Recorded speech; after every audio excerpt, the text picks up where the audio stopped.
We talked about the weekly temporal cycle that reminds us of Christ's death on Friday, his resurrection on Sunday. And that's our constant meditation week in and week out, just like the Sabbath was the memorial weekly for Jews. But Jews had a yearly calendar as well, and so do we as Christians. And that is all about the mysteries of Christ's birth, death, and resurrection. So we're going to talk about a little bit about the history of these great times of these seasons, these great celebrations of the Catholic temporal cycle yearly. And first and foremost, we got to talk about Easter, because this is the Feast of Feasts, the most important feast of the year. It's the culmination of the entire liturgical year, it says in the general norms on the liturgy, on the liturgical year. So question is, like, when did Christians begin celebrating this Feast of Easter? And the answer is they didn't. They never stopped celebrating Passover. It's just that Passover now becomes much richer and deeper. It has a new meaning as Christ himself is our Passover. And his death and resurrection on Passover is the fulfillment of what Passover was all about: liberation from slavery and from a tyrant. And now we're liberated from Satan, we're liberated from death, we're liberated from sin. So it's the fulfillment of Passover. And for that reason, the name for this feast in most languages in the Catholic world is still the word for Passover. So in Spanish, Pascua, Italian, Pasqua, that's what it is in Latin pretty much. Easter is just kind of a strange thing. We actually don't know the origin of the English word Easter. But anyway, it's general, what we're celebrating, it's just the Christian way of celebrating Passover. And for that reason, that's when it happens. It happens synchronized with a Jewish Passover. And that's always tough to do because the Passover, the Jews live by a lunar calendar. And so the first full moon in the spring is after the spring equinox. So around March 21st is when you have exactly 12 hours a day, 12 hours a night. That's a spring equinox. So the first, that is the Passover, the first full moon after the equinox. So the full moon could be March 22nd, or it could be all the way into the middle of April. And so it really varies enormously. So for us Christians, it's the first Sunday after the first full moon after the spring equinox. That's why it varies so much every year. Our Orthodox brothers and sisters follow another calendar, a calendar called the Julian calendar that was in force for a long time, 1,500 years, 600 years or so. And there was a reform of that calendar because it didn't take into account, it had leap years, but there still was a certain inaccuracy in the whole thing. And so we've changed to what's called the Gregorian calendar. Orthodox haven't. So that gives us a difference in the way we calculate Easter. Okay. So one of the things that I can tell you historically is certainly universally all Christians by the middle of the 2nd century, we have evidence that everyone celebrated Easter. Now there was a little discrepancy. Some people celebrated it in Asia Minor. Through Jewish influence, they celebrated exactly on Passover.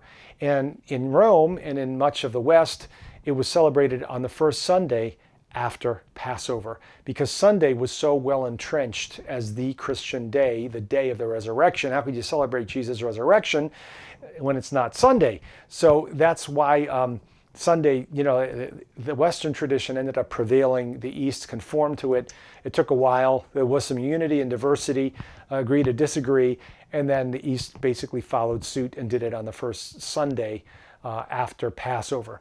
So that's kind of a little bit of the history of it. Was it celebrated everywhere from the beginning? I think so, but we just don't have written evidence of everywhere from the beginning. The late 1st century, early 2nd century, we don't have documentation from everywhere.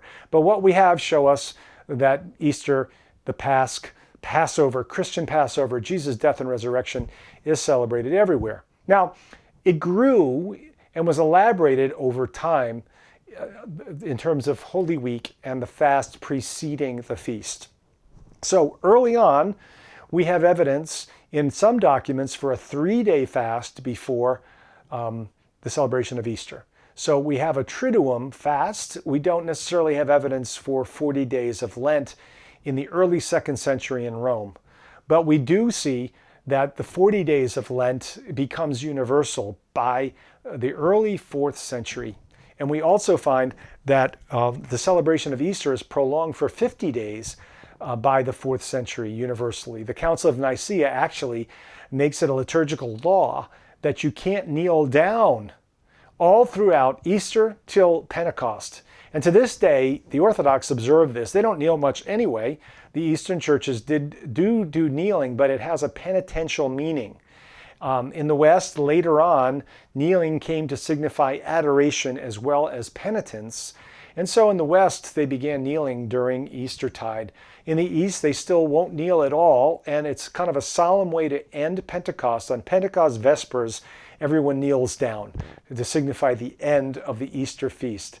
So, there was a gradual elaboration of how long Lent was, and from Triduum all the way to 40 days before. And the same thing with, afterwards, the extension all the way through Pentecost. That seems to be a 4th century reality, or maybe late 3rd century. We don't know for sure.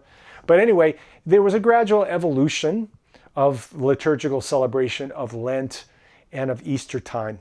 One thing I'll just say is that Lent is counted differently in the different Catholic churches and rites. So if you remember, I said in the East, there's still a way in which Saturday is special. And even in the West a little bit. But in the East, they wouldn't fast on Saturdays. And so during Lent, they only counted Monday through Friday. And so Lent is longer. It starts earlier because they don't count Saturday and Sunday. In the West, we don't count Sundays.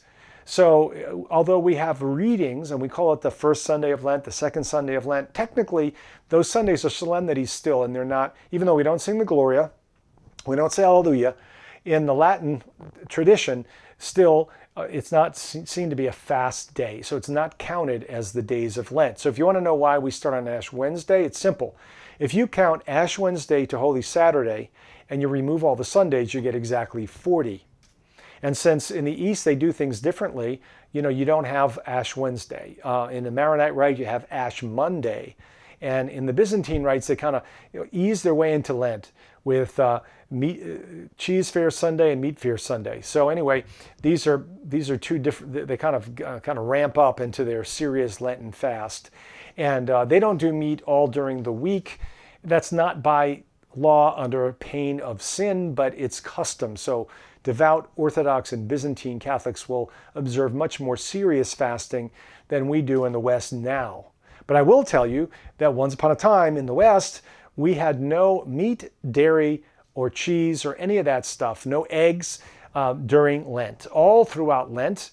And as a matter of fact, Easter eggs are not just a sign of fertility, they're a great sign of festivity because you couldn't eat eggs all throughout Lent in the earlier days in both East and West. I don't know the history of how fast law was relaxed in the West, but we've definitely relaxed it over the centuries, where the East has kept a little bit more faithful to ancient practices of Wednesday and Friday throughout the year, and more serious fast during Lent. So that's a little bit about Lent and about Easter. Let's talk now about the next serious cycle, which is the Christmas cycle. Okay? Oh, I forgot to say this. I wanted to just tell you about the Triduum. People say, well, wait a minute. Holy Thursday, Good Friday, Holy Saturday, Easter Sunday, that's 4 days. No, actually, it's 3 according to original Jewish usage. The Triduum doesn't start Holy Thursday morning. It starts Holy Thursday evening. Because Holy Thursday after sundown, it's really Friday. So Jesus really celebrated the Last Supper on the last day of his life. It's because Thursday night is part of Friday. Okay? So Thursday night to Friday night is 1 day. Friday night to Saturday night is the next. Friday night to Saturday night is the second day. And then Saturday night to Sunday night is the third day. So yeah, it is a Triduum. There are 3 days. So that's a little bit about the Triduum. And here, let me just tell you a little bit about octaves. If you read the Old Testament, you see that the great feasts for Jews were 8 days. And you celebrate Passover, which is actually originally a separate feast, and then 7 days of unleavened bread. So you'd have the special Passover meal. You'd have a great assembly in the first day and on the last day of this octave. So Christians continued the octave tradition because we're in great continuity with our Jewish roots. So we have an Easter octave. Every day in that octave is a solemnity. If there's any time that you should go to daily Mass, it would be all throughout the Easter season. In the early church, newly baptized people would wear white all week. So it was called White Week, great week of festivity. They would go to lots of instruction on the sacraments, the mystagogia. So anyway, try to make the Easter octave special next year, next time around. So that's a little bit about Easter. Let's talk about the Christmas cycle. When did Christmas start to be celebrated on December 25th? And the answer is we're not sure exactly. Again, there's lots of records that we do have from the early church, but there's lots of records we wish we had and don't. And maybe we'll find them. There's been new discoveries. The Dead Sea Scrolls was a spectacular discovery that wasn't exactly Christian, but it gave us lots of insight we didn't have before. And it was very unexpected to find those great first century documents. So we found a lot of great documents in the last 150 years. Maybe more will come to the surface, literally, and we'll know more about the days of the early church. But as for now, we're not exactly sure about December 25th and how early that came to be regarded as the date of Christ's birth. We know that that was mainly in the West, and that the Church of Rome, by 350 for sure, was celebrating December 25th as the birthday of Jesus.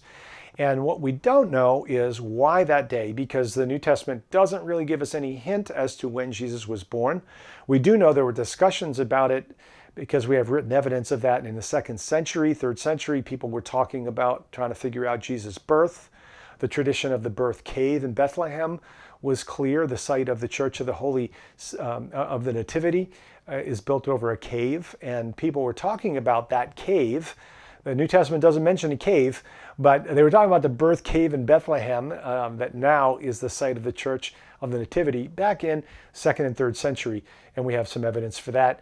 But we just don't know exactly when the 25th and why the 25th. There's idea that it was a pagan feast, the birth of the unconquered Son. Some dispute this, that this was the reason for Christians to locate the feast at this time. It doesn't really matter. If Christians did, it's because Jesus is the birth of Christmas is the birth of the true unconquered Son. The time that the sun gets its lowest is around December 20th, and then it starts its way back. In the old Roman calendar, December 25th marked the beginning of the sun coming back. Here comes the sun. And so it would have been appropriate for early Christians to try to steal that fire and say, this is when we're going to celebrate the true birth of the unconquered Son. But there are people who dispute that. It's not at all clear. It's just a possibility. I'll just say that it's okay. It's very important to establish this principle. The church takes pagan customs and sanctifies them. It always has, and Jews did that as well, because the Passover and unleavened bread were both pagan celebrations before they were Jewish ones. So you take over a pagan celebration, typically one that's timed with the seasons. December 25th is timed with the seasons. Something is happening.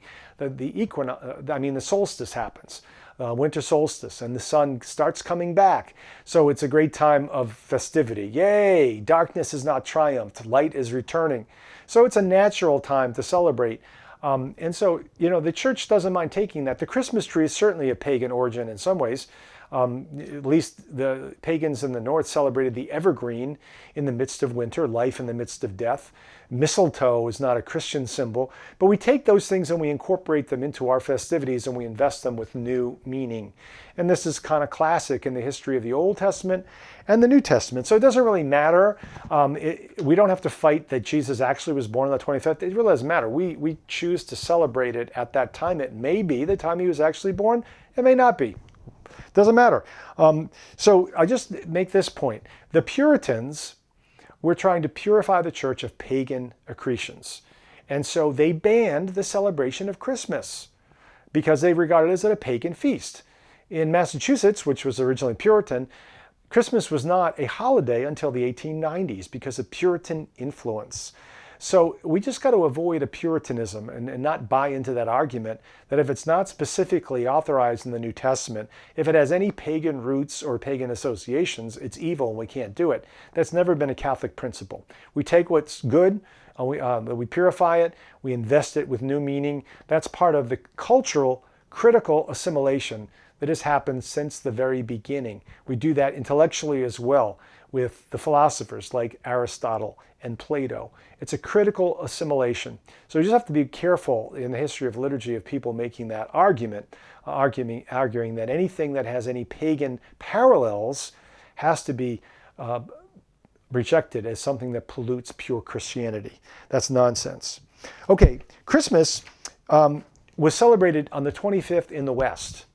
And I just want to also point out that it has an octave, like Easter. However, every day is not a solemnity. It is still a festive time, and actually, Christmas keeps going until Epiphany and even after Epiphany. So the 12 days of Christmas, in the popular song, they go from the 25th to January 5th. So those are the 12 days of Christmas. Then you got January 6th, which is the Epiphany.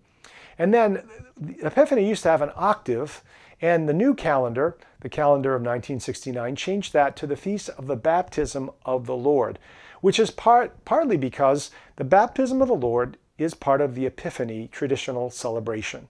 The Epiphany actually celebrates the wise men, which is what we focus on in the West, but it also celebrates Cana and the baptism of Jesus. What binds them all together? The idea of epiphany, or manifestation of a king, the appearance of a king. When a king's kingly reign and glory are revealed to the people and he shows up, then it's called an epiphany.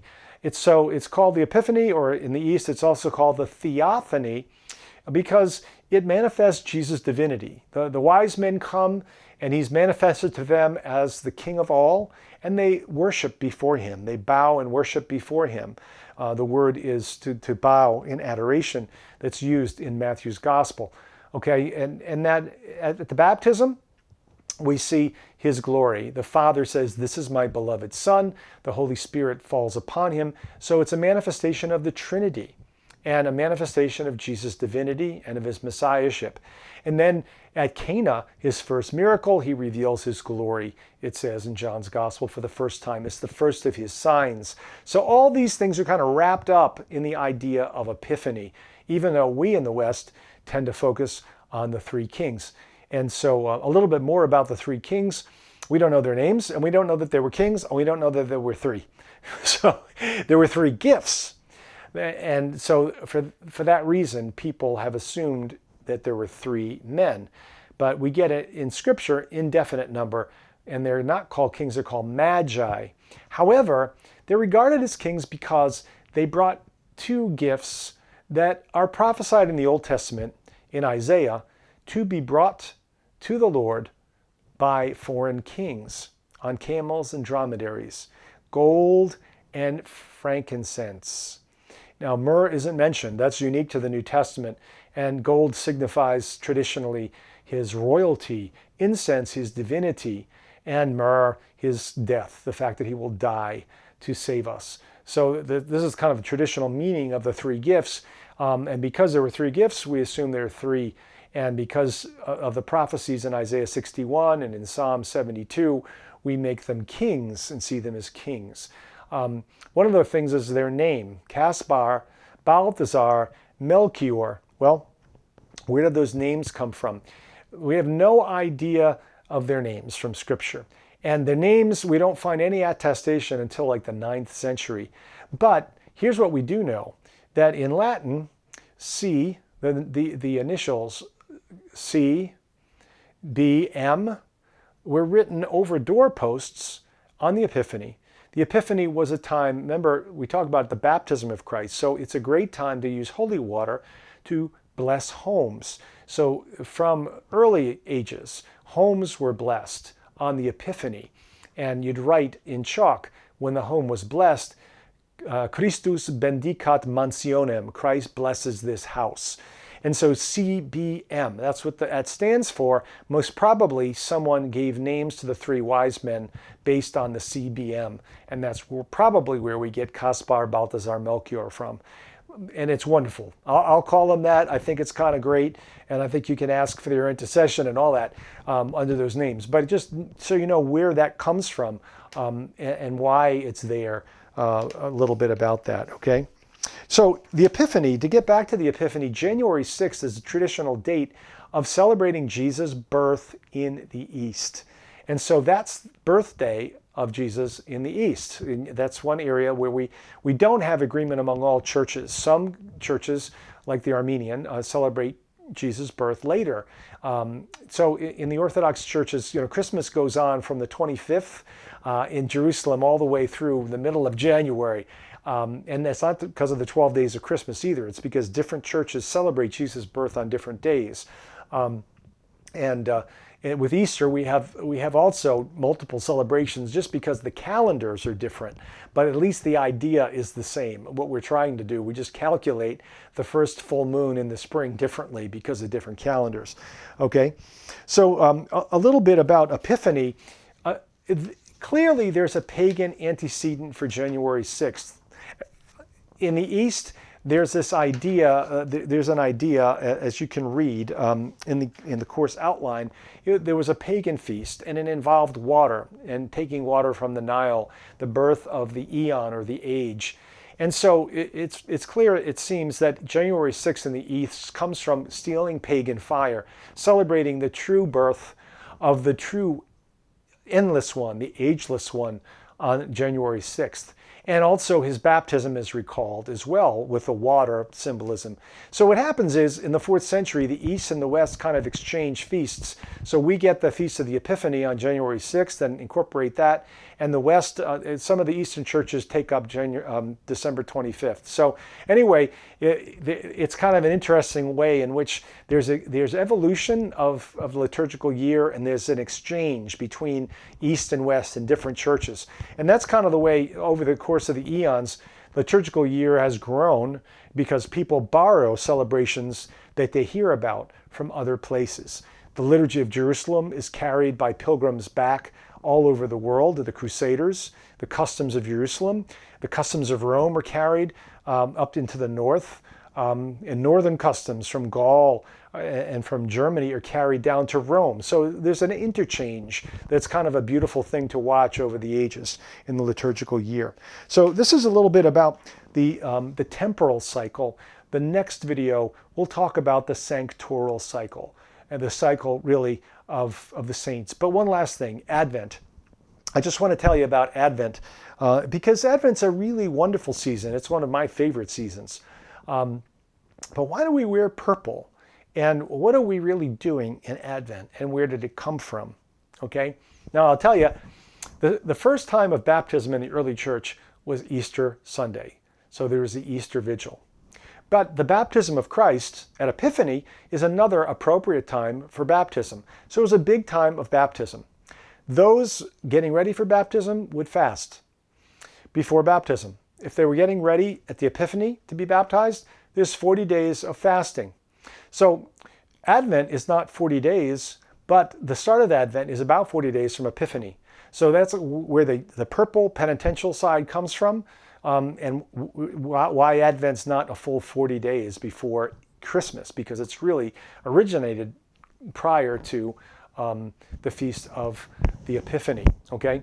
Now, we're not just preparing for Jesus' birthday in Advent. Do we do some of that? Yes. But if you look in the current readings that we have in the Roman Missal, for daily readings, Sunday readings, there's virtually no mention of the Christmas story or the actors in the Christmas story until the 4th week of Advent. The first 3 weeks are all about Jesus coming, but it's really about Jesus' final coming. It's really a penitential time of longing. It's a very monastic time because the monastic life is longing for the coming of God, longing for heaven, and we don't do that much. We tend to be very secular in the Western world in these days. But in the early days of the church, it was a time to remember this is not our true home, that we're pilgrims, and to long for his second coming, and to try to prepare ourselves, even if we weren't getting ready to be baptized, to fast, to do penance, and try to prepare ourselves not to miss his second coming, because even after centuries of preparation, many Jews, many sons of Abraham, missed him when he came. We're no better than they. We have the same foibles as they. We have the same areas of blindness, the same temptations to pride.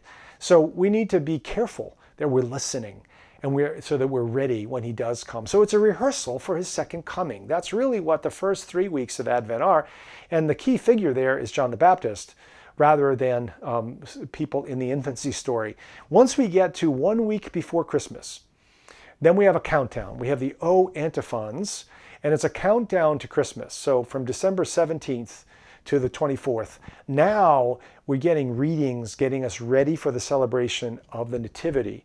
Now the Gospels start getting to Joseph and Mary. And so, yeah, now it's more time of getting ready to prepare ourselves to celebrate his birth fittingly. But don't turn Advent into that, the whole Advent. You'd be missing it. One great tradition of Advent is the Jesse tree, ancient tradition of looking at the history of salvation, having a tree, usually without branches, and having lots of ornaments for all the ancestors of Jesus, starting, with Adam and Eve, then going to Noah, then going to Abraham, Jacob, Isaac, and then all the way up to, through David, to Joseph and Mary. That's a beautiful custom. I encourage you to explore trying to do that with kids in your school or in your home, in your family. It's a beautiful way to try to restore the original meaning of focusing on salvation history, getting ready for Christmas, rather than just immediately, thinking about Jesus' first coming alone and kind of anticipating Christmas. What we do in our society, it's the shopping days before Christmas. So it may not be very easy to fast during this time with all the office parties and neighborhood parties and school parties, but we can at least try to spend some more time in prayer, try to focus in on the magnificent readings that we're given in the Liturgy of the Hours and in the daily masses to help us get into that season of the longing for his coming. That's arousing the virtue of hope. That's the unsung champion of the three theological virtues. Hope is the one spoken of least in the New Testament, and we don't talk about it a whole lot. But it's really hope for heaven, excitement about his coming, excitement about seeing him face to face. We need to use Advent to try to stoke that as much as we can, rather than just getting mired in the commercialism of the days before Christmas.